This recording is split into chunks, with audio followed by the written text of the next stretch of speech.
warahmatullahi wabarakatuh. Kembali lagi bersama saya Mutiara Rahmadani Putri dalam pembelajaran fisika. Nah, dalam video kali ini kita akan membahas fisika kelas 10 mengenai impuls, momentum, dan hukum kekekalan momentum. Momentum dan impuls merupakan besaran-besaran dalam fisika yang muncul akibat benda bergerak dan berinteraksi dengan benda lain. Besaran-besaran tersebut akan mempengaruhi sifat dan karakteristik suatu benda, dan dengan pengetahuan ini akan mampu menjawab permasalahan-permasalahan yang terjadi dalam kehidupan sehari-hari. Nah, yang pertama akan kita bahas yaitu momentum. Momentum merupakan salah satu sifat yang pasti dimiliki oleh benda yang bergerak. Momentum dapat didefinisikan sebagai tingkat kesukaran untuk menghentikan gerak suatu benda. Perhatikan gambar berikut. Jika mobil dan sepeda memiliki kecepatan yang sama, terlihat dari gambar bahwa dampak dari kerusakannya ternyata mobil memiliki dampak yang lebih besar dibandingkan sepeda ketika menabrak pohon. Hal ini membuktikan bahwa mobil yang masanya lebih besar daripada sepeda akan menyebabkan gerak benda tersebut sulit dihentikan, sehingga dapat disimpulkan bahwa momentum berbanding lurus dengan massa. Selanjutnya, perhatikan gambar berikut. Jika seseorang pada gambar memiliki peluru yang identik, di mana massa peluru pertama sama dengan massa peluru kedua, tetapi kedua peluru tersebut diberi kecepatan yang berbeda, maka akan mengakibatkan titik sasaran yang dikenai oleh peluru dengan kecepatan yang besar akan menimbulkan kerusakan yang lebih parah dibandingkan dengan peluru yang memiliki kecepatan kecil. Hal ini menandakan bahwa semakin besar kecepatan suatu benda, maka semakin sulit benda tersebut dihentikan, sehingga dapat disimpulkan bahwa momentum berbanding lurus dengan kecepatan. Berdasarkan analisa dari dua gambar, maka persamaan momentum linear dapat dituliskan yaitu P sama dengan M dikali V, yang mana P adalah momentum, M adalah massa, dan V adalah kecepatan benda. Momentum merupakan besaran vektor yang arahnya searah dengan kecepatan benda tersebut. Nah, untuk lebih memahami, perhatikan contoh soal berikut. Suatu benda bermassa 40 kg dan bergerak dengan kecepatan 5 meter per sekon. Tentukan momentum yang dimiliki oleh benda tersebut. Benda yang bergerak pasti memiliki momentum, dan berdasarkan konsep dapat ditentukan P sama dengan M dikali V. Selanjutnya kita masukkan nilainya, yaitu P sama dengan 40 dikali 5, yang mana hasilnya yaitu 200 kg meter per sekon. Jadi besar momentum benda tersebut ketika bergerak adalah 200 kg meter per sekon, yang mana arahnya searah dengan arah kecepatan. Nah, selanjutnya yaitu impuls. Impuls merupakan gaya kontak rata-rata yang bekerja pada suatu benda yang terjadi dalam selang waktu yang sangat singkat. Nah, untuk memahami konsep impuls, perhatikan gambar berikut.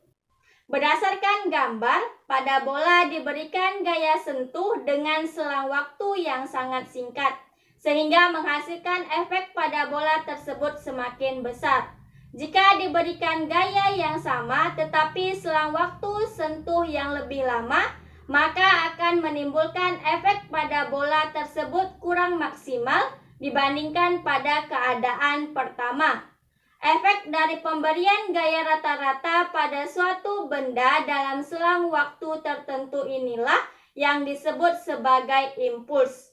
Dan berdasarkan analisa gambar, maka dapat disimpulkan bahwa gaya berbanding lurus dengan impuls dan berbanding terbalik dengan selang waktu, sehingga diperoleh F sama dengan I per delta T atau I sama dengan F dikali delta T. Persamaan tersebut dapat diuraikan I sama dengan F dikali T2 dikurang T1. Jika gaya yang diberikan pada benda berubah terhadap waktu, maka konsep impuls dapat dituliskan dalam bentuk pengintegralan, yaitu I sama dengan integral Ft dt. Persamaan tersebut dapat dianalisa bahwa gaya impulsif yang berubah terhadap waktu dapat ditampilkan seperti gambar berikut. Nilai impuls berdasarkan konsep dan grafik gaya terhadap waktu dapat disimpulkan bahwa impuls sama dengan luas daerah di bawah grafik gaya terhadap waktu. Impuls termasuk besaran vektor yang arahnya selalu searah dengan gaya impulsif. Nah, untuk lebih memahami, perhatikan contoh soal berikut. Seorang pemain sepak bola melakukan tendangan terhadap bola dengan gaya sebesar 20 Newton. Apabila waktu sentuh antara kaki dan bola adalah 0,01 sekon, maka tentukan besar impuls yang terjadi pada bola tersebut. Dari soal dapat diketahui gaya sama dengan 20 Newton dan selang waktu sama dengan 0,01 sekon. Yang ditanyakan adalah impuls. Berdasarkan konsep impuls, maka diperoleh I sama dengan F dikali delta T. Maka kita masukkan nilai-nilainya, yaitu I sama dengan 20 kali 0,01, yang mana hasilnya yaitu 0,2 Newton sekon.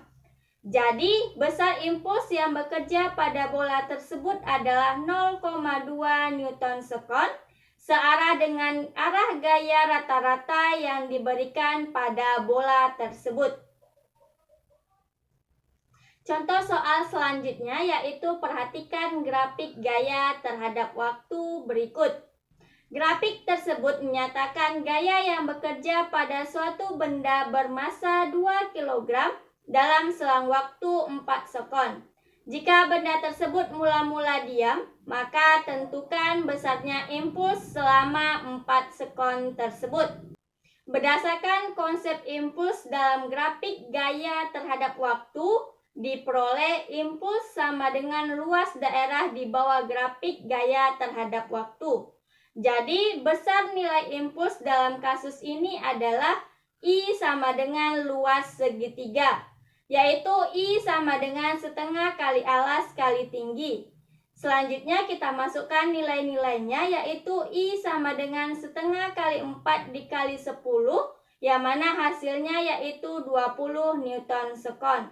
Jadi besar impuls yang bekerja pada benda tersebut adalah 20 Newton sekon. Selanjutnya hubungan impuls dan momentum. Perhatikan kejadian pada gambar berikut. Suatu bola yang mula-mula bergerak dengan kecepatan V1 diberi gaya sebesar F. Gaya tersebut bekerja pada bola sehingga mengakibatkan bola tersebut bergerak dipercepat dan kecepatannya berubah menjadi V2. Dalam kejadian ini, bola akan bergerak dengan percepatan konstan dalam rentang waktu tertentu sehingga berlaku hukum 2 Newton. Dan dapat dituliskan yaitu 5F sama dengan M dikali A. Seperti yang sudah kita pelajari, yaitu untuk mencari percepatan A sama dengan V2 dikurang V1 per delta T. Selanjutnya persamaan tersebut kita masukkan ke persamaan yang pertama, yaitu F sama dengan M dikali V2 dikurang V1 per delta T. Selanjutnya F dikali delta T sama dengan M kali V2 dikurang V1. Nah, selanjutnya F dikali delta T sama dengan persamaan tersebut kita uraikan menjadi MV2 dikurang MV1. Yang mana F dikali delta T itu sama dengan impuls, sedangkan MV2 dikurang MV1 itu sama dengan P2 dikurang V1. Jadi hubungan antara impuls dan momentum itu adalah I sama dengan P2 dikurang P1 atau I sama dengan delta P. Jadi berdasarkan penurunan persamaan hubungan antara impuls dan momentum, maka dapat disimpulkan bahwa impuls yang dikerjakan pada suatu benda sama dengan perubahan momentum yang dialami benda tersebut, yaitu beda antara momentum akhir dan momentum awal. Nah, untuk lebih memahami, perhatikan contoh soal berikut. Bola kasti bermassa 150 gram bergerak dengan kecepatan 10 meter per sekon ke dinding dengan arah tegak lurus. Bola kasti menumbuk dinding dengan 0,05 sekon dan dipantulkan kembali dengan kecepatan 8 meter per sekon. Tentukan besarnya gaya kontak antara bola dan dinding. Dari soal diketahui M sama dengan 150 gram, ini kita rubah ke kilogram menjadi 0,15 kilogram. Selanjutnya kecepatan 10 meter per sekon yang mana bergerak ke kanan, dan selanjutnya kecepatan ke arah kiri yang bernilai minus 8 meter per sekon, dan selang waktu 0,05 sekon. Yang ditanyakan yaitu gaya kontak antara bola dan dinding. Berdasarkan konsep hubungan antara impuls dan momentum, yaitu F dikali delta T sama dengan mv2 dikurang mv1. Selanjutnya kita masukkan nilai-nilainya, yaitu F dikali 0,05 sama dengan 0,15 kali minus 8 dikurang 0,15 dikali 10. Selanjutnya F dikali 0,05 sama dengan 0,15 dikali minus 8 sama dengan minus 1,2 dikurang 0,15 dikali 10 sama dengan 1,5.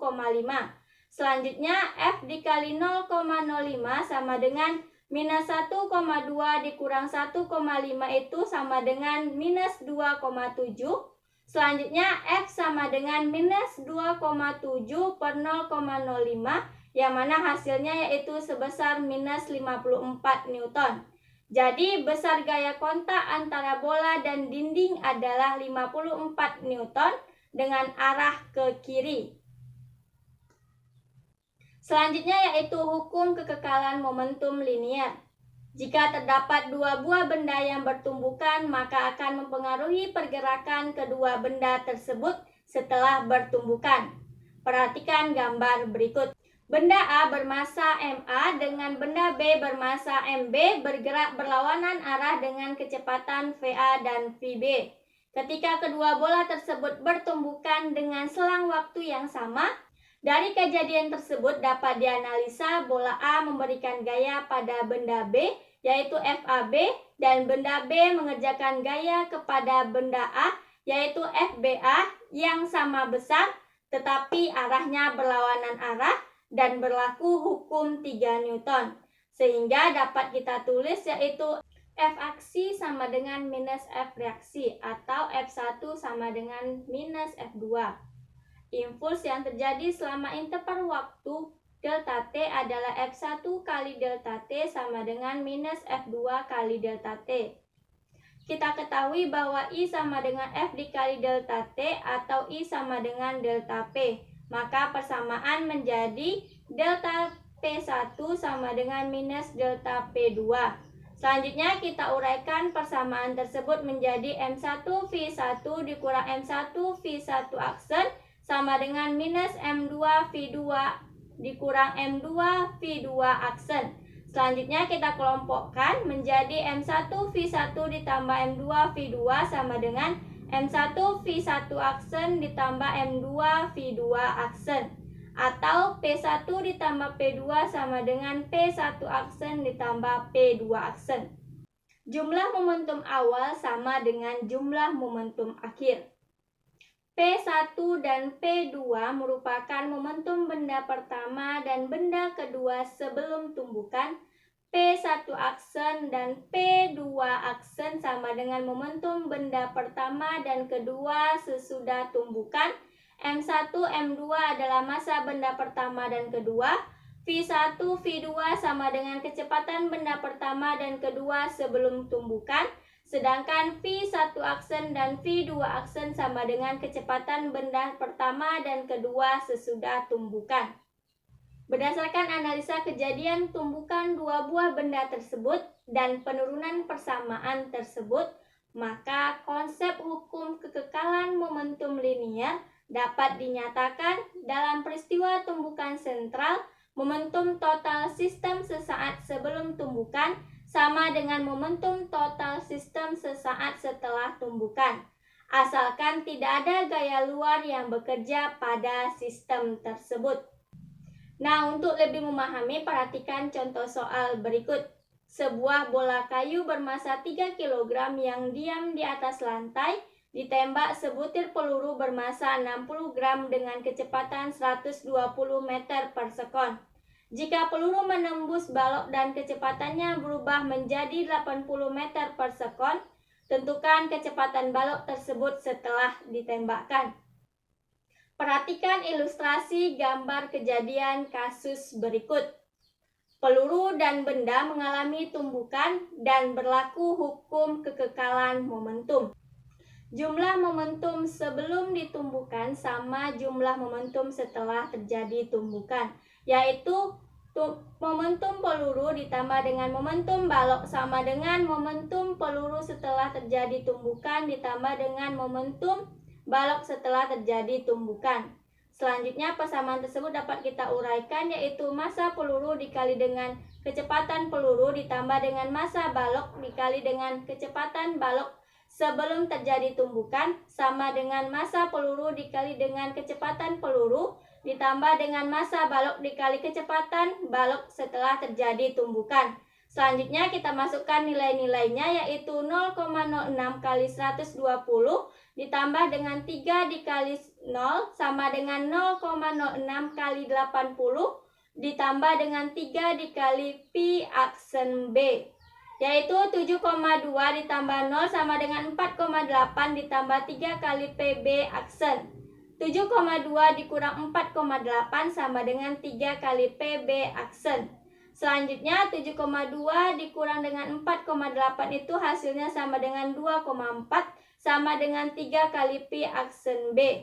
Selanjutnya pi aksen B sama dengan 2,4 per 3 yang mana hasilnya yaitu 0,8 meter per sekon. Jadi sesaat setelah peluru menumbuk benda, maka benda tersebut bergerak dengan kecepatan 0,8 meter per sekon. Sekian materi kita hari ini, sampai ketemu di video selanjutnya. Dan selalu patuhi protokol kesehatan untuk mencegah penularan virus. Wassalamualaikum warahmatullahi wabarakatuh.